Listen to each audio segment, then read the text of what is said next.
we finally decided to move out of our house in Atlanta and become 100% full-time RVers. Are you keeping the TV? Nope. You want to keep that? Yeah, I want to keep that. I want to keep this box gun too. What took us so long? The first thing was RV repairs. If you saw our videos about escaping from Texas, we ended up with broken slides. It was broken and it was complicated to fix and it took weeks. Honestly, I was like this close to just wanting to sell the thing. Let's just sell the RV, use that for a down payment for a house, and just get a house. Thankfully, fate stepped in. Overnight, there was a huge storm that took out the power at my parents' house. So we grabbed our stuff, moved it all out to the RV. We had internet, electricity, water, everything we needed. Oh, I just remembered how much I loved it. The coziness called to me and the adventure called to me. Now, the second thing that held us back was we were renting a house in Atlanta and we still had all our stuff there. All that stuff. We drove out with the RV, the whole family went, in one day, emptied out the entire house. Doggy tag! Woo! I'm keeping DDR max. So Nat just did a post on Nextdoor and people just started showing up like a free rummage sale. And it was great because I saw the pile disappearing. We bought it all at thrift stores for the most part, so easy to throw away when it costs so little. Moving out is really usually very stressful, but it turned out to be a super fun day. It was really fun. And we got to say goodbye to some friends who saw us off as well. So we are all done with our house in Atlanta. We never have to go back there again. Yeah. Because we have a moving house. I'm excited. We had a couple good years at that house though, didn't we? Yeah. But you guys aren't sad? Yeah. That's a junk house. A junk house. Okay. The next thing that was holding us back was registration.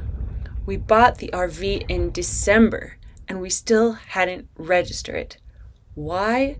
Because we didn't know where we were going to register it because we weren't planning on staying in Georgia. So after a long deliberation, we decided to just use my parents' address in Huntsville, since that's basically been our second home anyway, get Alabama licenses and register it there. Wow! We got license plates! We got license plates! We're free!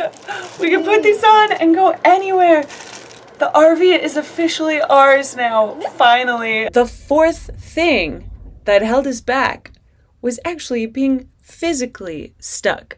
I just learned another very important lesson about RVing. Do not park on low, soft ground. Yeah, look at this horror zone, this huge puddle. That's where our back left tires were, right there. So what we did is spend the last 2 hours trying to get out. We actually bought some traction mats, but they're kind of wimpy. But as soon as it got over the traction mat, the tires would start to spin. So then we'd have to wash off the traction mats because they'd get caked with mud and not work anymore, and try all over again. From there to there in 2 hours.